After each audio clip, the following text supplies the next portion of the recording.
students, welcome back to my YouTube channel Luminoscience, where curiosity meets clarity. एक simple सा सवाल, mirror में हमारी शक्ल हमें सीधी दिखती है या उल्टी? कंफ्यूज हो गए ना? यही तो सारा खेल है रिफ्लेक्शन का। तो आज हम क्लास 10 चैप्टर 9 का वो पार्ट कवर करेंगे जिसमें हम सीखेंगे कि कैसे लाइट मिरर्स के साथ पिंग पोंग खेलती है। तैयार हो? पेन और पेपर उठा लो, क्योंकि आज सिर्फ सुनना नहीं है, मेरे साथ ड्रॉ भी करना है। Before proceeding to reflection, first we should know what is light, है ना? तो light क्या है? It is a form of energy that makes things visible to our eyes. हमें आसपास क्यों दिखता है? क्योंकि light है, ठीक है? लाइट ही जब टकरा के हमारी आंखों पे पड़ती है, हमें सब वो चीज विजिबल होती है ना? Second, it is a form of electromagnetic energy that causes sensation of vision. तो हमारा जो सेंसेशन ऑफ विजन है वो किस वजह से? क्योंकि लाइट जो है वो इलेक्ट्रोमैग्नेटिक वेव्स के फॉर्म में, इलेक्ट्रोमैग्नेटिक एनर्जी के फॉर्म में ट्रैवल करती है। Okay. Third, what are the common phenomena? तो देखेंगे हम इमेज फॉर्मेशन बाय मिरर्स जो इमेज फॉर्म करती है वो भी लाइट का एक फिनोमेना है। Twinkling of stars is also a phenomena of light. Beautiful colors of rainbow, this is also a phenomena of light, है ना? Bending of light by a medium, it is also a phenomena of light. Okay? पर ये सारे अलग अलग light के phenomena है। ये रिफ्लेक्शन की वजह से है। Image formation by mirrors is because of the reflection property of the light. Twinkling of stars is due to the refraction property of the light. Beautiful colours of rainbow is due to the splitting of light. And bending of light by a medium is also a refraction of light. ठीक है? पर ये सब क्या है? Common phenomena है जो light perform करती है। ठीक? तो ये है कुछ प्रॉपर्टीज ऑफ लाइट। ठीक है? तो लाइट के बारे में और उनकी प्रॉपर्टीज के बारे में आपने प्रीवियस क्लासेस में भी पढ़ा है, तो बहुत ज्यादा हम डीपली नहीं इसके बारे में पढ़ेंगे, जस्ट एक ओवरव्यू देख लेंगे कि what are the properties of light. Electromagnetic waves do not require medium to travel. जैसे लाइट एक क्योंकि लाइट एक इलेक्ट्रोमैग्नेटिक वेव है, तो उनको कुछ मीडियम की जरूरत नहीं होती ट्रैवल करने के लिए। ठीक है? Electromagnetic waves do not require any medium to travel. दूसरा, travel in a straight line. ठीक है? ये सब हम प्रीवियस क्लास में पढ़ चुके कि जो लाइट है वो एक स्ट्रेट लाइन में ट्रैवल करती है। Okay. Third is dual nature. Light का डुअल नेचर है, वो वेव फॉर्म में भी पाई जाती है और पार्टिकल फॉर्म में भी पाई जाती है, जिसको हम कहते हैं फोटॉन्स, है ना? फोटॉन्स के फॉर्म में भी पाई जाती है। चौथा है कास्ट अ शैडो। ठीक है? लाइट क्या करती है? शैडो कास्ट करती है। फिफ्थ है speed of light is maximum in vacuum. Vacuum में सबसे ज्यादा स्पीड होती है लाइट की। इट इज अबाउट 3 × 10⁸ मीटर पर सेकेंड। ओके। जब भी कोई लाइट किसी सरफेस पे गिरती है तो 3 चीजें हो सकती है। या तो लाइट रिफ्लेक्ट हो जाएगी, या तो लाइट रिफ्रैक्ट हो जाएगी, या तो लाइट एब्जॉर्ब हो जाएगी। ओके। तो कभी भी जब लाइट टकराती है किसी सरफेस से, तो इनमें से कोई 3 फिनोमिना लाइट के साथ हो सकते हैं। ओके। तो अब हम देखेंगे व्हाट इज रिफ्लेक्शन। तो रिफ्लेक्शन क्या है? अगर मैं सिंपल वर्ड्स में कहूं, बाउंसिंग बैक ऑफ लाइट। ठीक है? तो जैसे हम बॉल को किसी वॉल पे मारते हैं तो वो टकराकर वापस हमारे तरफ आ जाती है ना? सेम उसी तरीके से जब लाइट किसी पॉलिश्ड सरफेस जैसे मिरर इनसे टकराती है तो वो बाउंस होके वापस आ जाती है। ठीक है? तो जैसे अगर ये कोई पॉलिश्ड सरफेस है जैसे मिरर, ठीक है, तो लाइट जो है वो टकरा के वापस मुड़ जाएगी। This is reflection. अब रिफ्लेक्शन भी 2 तरीके के होते हैं, ये सब आप पढ़ चुके हैं, फिर भी एक बार ओवरव्यू बता देती हूँ। रिफ्लेक्शन 2 तरीके के होता है। जब सरफेस स्मूथ होता है उसको हम रेगुलर रिफ्लेक्शन कहते हैं।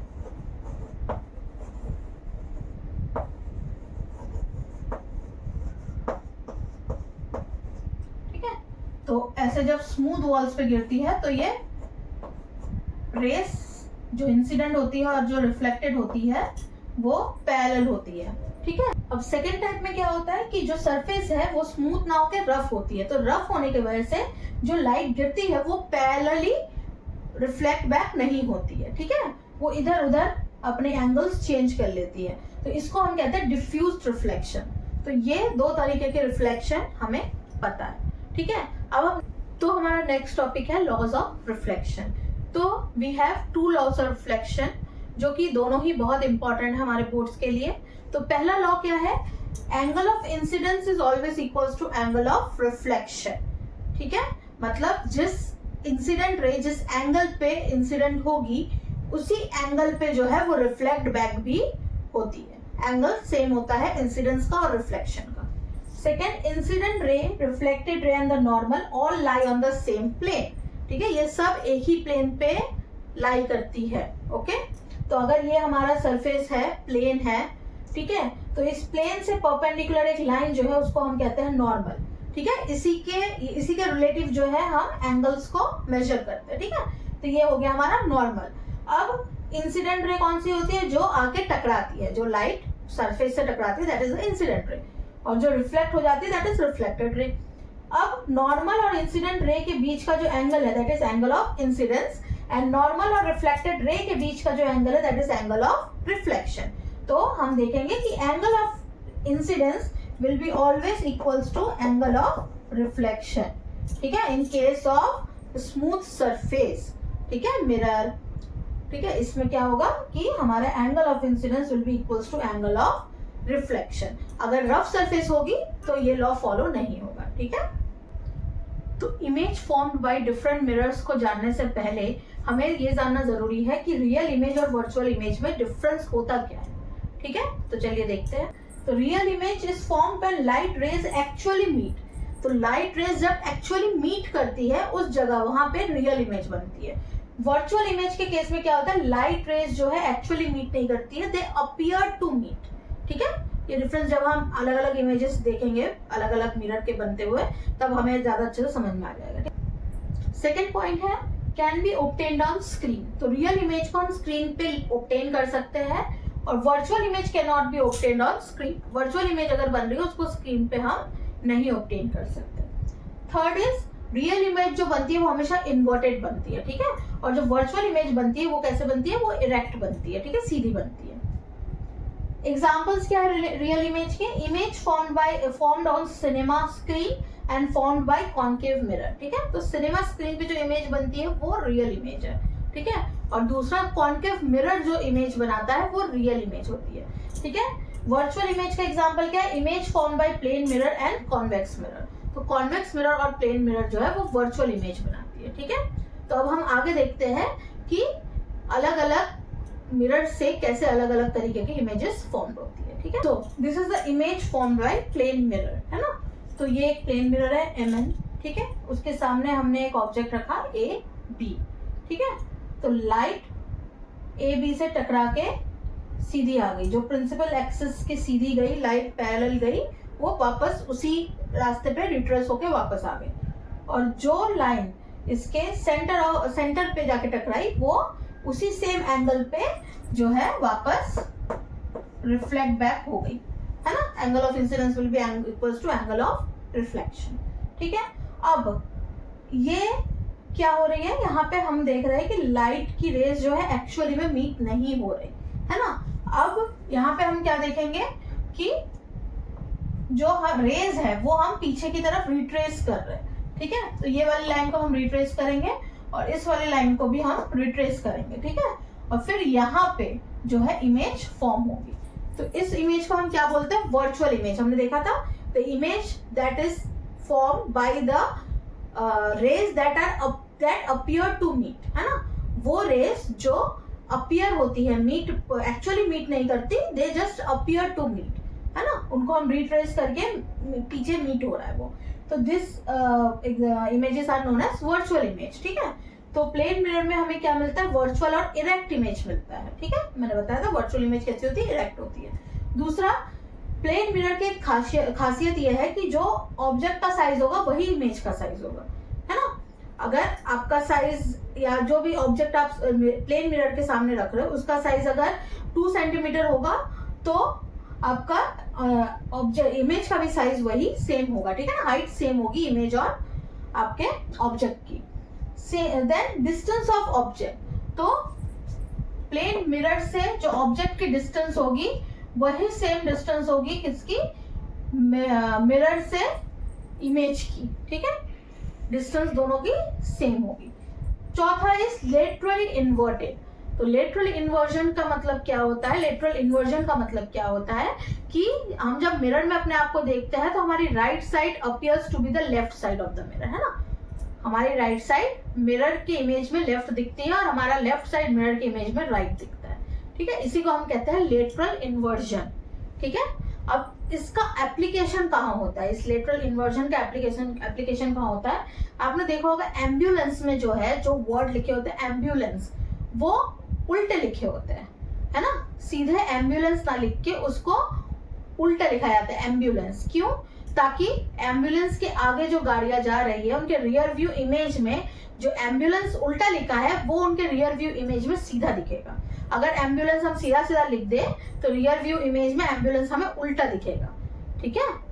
लेकिन क्योंकि वो ऑलरेडी उल्टा लिखा हुआ होता है तो रियर व्यू इमेज में हमारे रियर व्यू मिरर में हमारे वो इमेज जो है वो सीधा दिखता है, एम्बुलेंस जो है सीधे लिख के आता है, ठीक है। तो ये एक एप्लीकेशन है हमारा प्लेन मिरर का और लेटरल इन्वर्जन का, ठीक है। नेक्स्ट इज स्फेरिकल मिरर्स, ठीक है। तो स्फेरिकल मिरर्स क्या है? स्फेरिकल मिरर्स जो कर्व्ड शेप के मिरर्स होते हैं उनको हम स्फेरिकल मिरर्स कहते हैं। अब स्फेरिकल मिरर्स हमें मिलता क्या है? बेसिकली स्फेरिकल मिरर्स नाम इसलिए है क्योंकि वो एक स्फेयर से हम निकालते हैं, ठीक है। जब एक स्फेयर से हम मिरर का एक हिस्सा निकालते हैं उसको हम स्फेरिकल मिरर्स कहते हैं, इसी वजह से वो कर्व्ड होता है, ठीक है। वो पूरे एक स्फेयर से काट के निकाला जाता है, ठीक। इस वजह से इसका नाम है स्फेरिकल मिरर्स। अब इसमें 2 टाइप्स के मिरर्स हैं, convex mirror and concave mirror, ठीक है। अब कॉन्वेक्स मिरर को हम डाइवर्जिंग मिरर भी कहते हैं, ठीक है। डाइवर्जिंग मिरर क्यों कहते हैं? तो कॉन्वेक्स मिरर में क्या होता है, जो कर्व होता है वो आउटवर्ड की तरह होता है, ठीक है, बाहर की तरफ कर्व्ड होता है, ठीक है। यहाँ पे उसकी पॉलिशिंग होती है और ये उसका रिफ्लेक्टिंग सरफेस होता है। और ये इसको डाइवर्जिंग क्यों कहते हैं? तो जो रेस इसके सरफेस पे पड़ती है वो डाइवर्ज हो जाती है, ठीक है, रिफ्लेक्ट होकर डाइवर्ज हो जाती है। इस वजह से इसको हम डाइवर्जिंग या कॉन्वेक्स मिरर को हम डाइवर्जिंग मिरर भी कहते हैं। अब कॉनकेव मिरर क्या होता है? कॉनकेव मिरर में जो आपका कर्व होता है वो इनवर्ड होता है, ठीक है, अंदर की तरफ कर्व होता है, ठीक है। केव गुफा, ठीक है। कॉनकेव, केव मतलब क्या हुआ? गुफा। तो उस वैसे आप याद रख सकते हैं जो रिफ्लेक्टिंग सरफेस है वो गुफा की तरह है, ठीक है, गुफा का मुंह, ठीक। तो उस तरीके से आप याद रख सकते हैं। तो यहाँ पे क्या होता है, कॉनकेव मिरर को हम जो है कन्वर्जिंग मिरर भी कहते हैं। क्या कहते हैं? कन्वर्जिंग मिरर, ठीक है। क्यों? क्योंकि यहाँ पे जो लाइट है वो लाइट रेज जो है वो रिफ्लेक्ट होकर कन्वर्ज कर जाती है, ठीक है।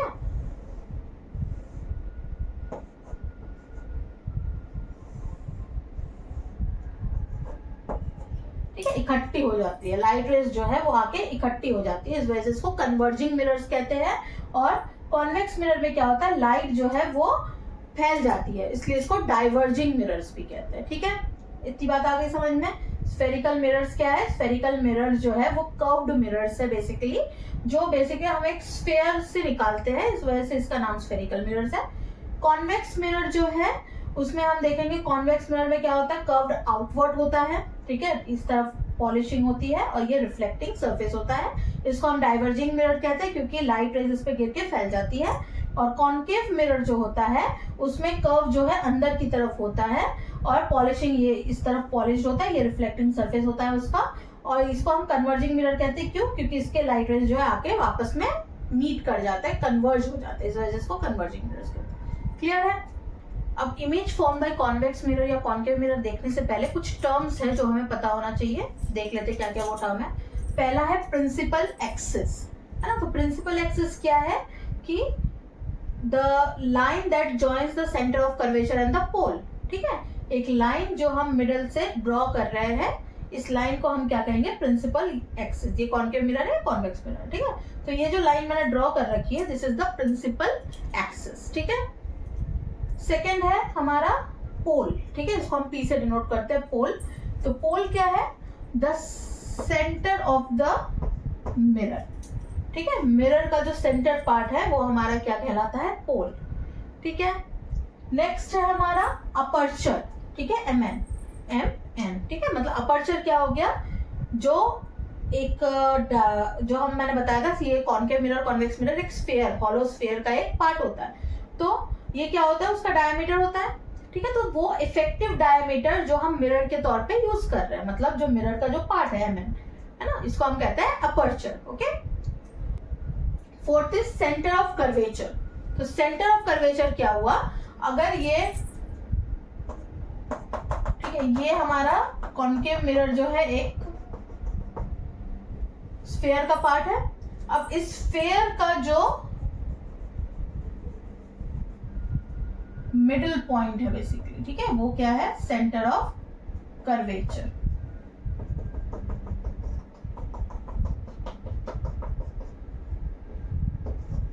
ठीक है, तो सेंटर ऑफ कर्वेचर क्या होगा, ये जो पूरे स्फेयर का जो मिडल पार्ट है वो हमारे मिरर का सेंटर ऑफ कर्वेचर है। ठीक है, जो स्फेयर का सेंटर है बेसिकली। ठीक है, फिफ्थ क्या है, radius of curvature, that is denoted by R. तो रेडियस ऑफ कर्वेचर क्या है, हमारा सेंटर ऑफ कर्वेचर से पोल तक का डिस्टेंस जो है वो रेडियस ऑफ कर्वेचर कहलाता है। ठीक है, ओके, सेंटर से पोल तक का डिस्टेंस जो है वो हमारा रेडियस ऑफ कर्वेचर कहलाता है। सिक्स्थ है फोकस। तो फोकस क्या है, फोकस वो पॉइंट है जब कोई light rays parallelly principal axis के पैरेलली आ रही है और वो आके जिस पॉइंट पे मीट करता है बेसिकली, ठीक है, वो आके जिस पॉइंट पे मीट करता है उसको हम कहते हैं फोकस। ठीक है, या तो एक्चुअली मीट करता है या अपीयर टू मीट करता है। जैसे इस केस में क्या होगा, it will appear to meet.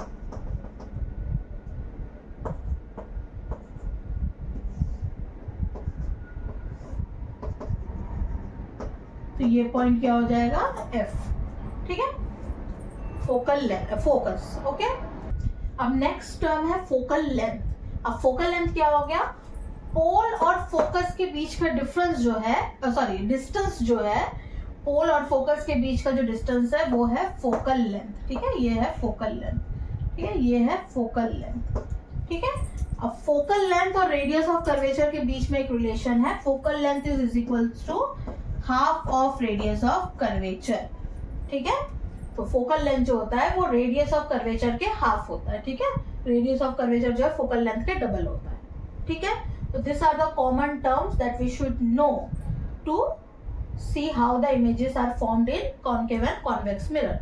Okay, तो स्फेरिकल मिरर के इमेज फॉर्मेशन के कुछ रूल्स होते हैं, तो देख लेते हैं क्या क्या रूल्स है। पहला रूल है कि अ लाइट रे that is parallel to the principal axis after reflection will pass through the principal focus or appear to pass through the principal focus।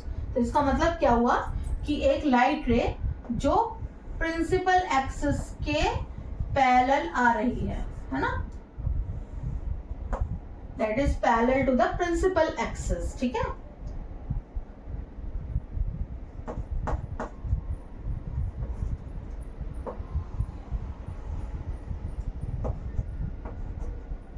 ठीक है, तो जो रे प्रिंसिपल एक्सिस के पैरेलल है वो क्या होगी, प्रिंसिपल फोकस के थ्रू पास होगी। ठीक है, या अगर ये कॉन्केव कॉन्वेक्स मिरर है तो उस केस में क्या होगा,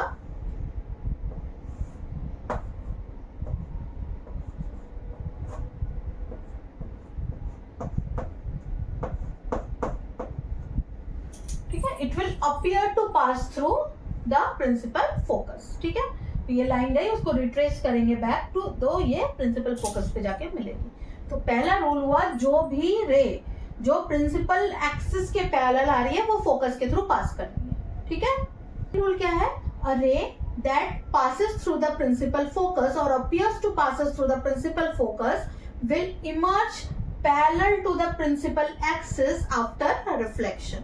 इसका क्या मतलब हुआ, जो रे प्रिंसिपल फोकस के थ्रू पास हो रही है, ठीक है, जो रे प्रिंसिपल फोकस के थ्रू पास हो रही है वो प्रिंसिपल एक्सिस के पैरेलल इमर्ज होगी। ठीक है, वो रे जो प्रिंसिपल फोकस के थ्रू पास हो रही है वो after reflection will emerge as parallel to the principal axis. ठीक है, अब कॉन्वेक्स मिरर में क्या होगा, ये कॉन्केव मिरर है, ये कॉन्वेक्स मिरर है, तो कॉन्वेक्स मिरर में क्या होगा कि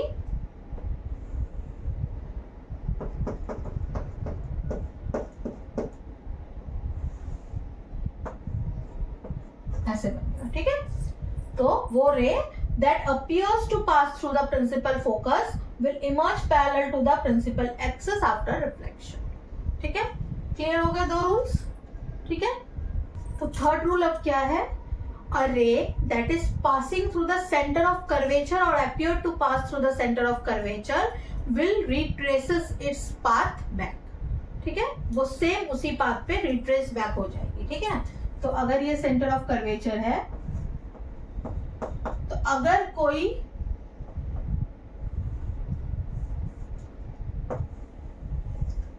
कोई रे सेंटर ऑफ कर्वेचर से जाती है तो वो सेंटर ऑफ कर्वेचर से ही सेम पाथ को ट्रेस करते हुए रिफ्लेक्ट बैक होगी.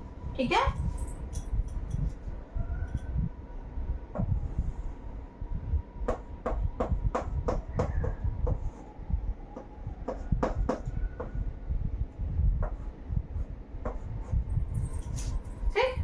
अगर सेंटर ऑफ कर्वेचर से एक रे जा रही है तो उसी पाथ से रिफ्लेक्ट बैक होगी. ठीक, सेम इधर अगर सेंटर ऑफ कर्वेचर से अपीयर हो रही है पास होते हुए तो उसी पाथ पे वापस रिट्रेस बैक होगी. रूल क्या है? A ray that is incident obliquely to the principal axis towards the pole will reflect back obliquely. ठीक है, मतलब अगर कोई रे पोल पे एक एंगल पे गिर रही है तो वो ऑब्लिकली ही उसी एंगल पे रिफ्लेक्ट बैक हो जाएगी, है ना. और इधर angle of incidence will be equal to angle of reflection. ठीक, सेम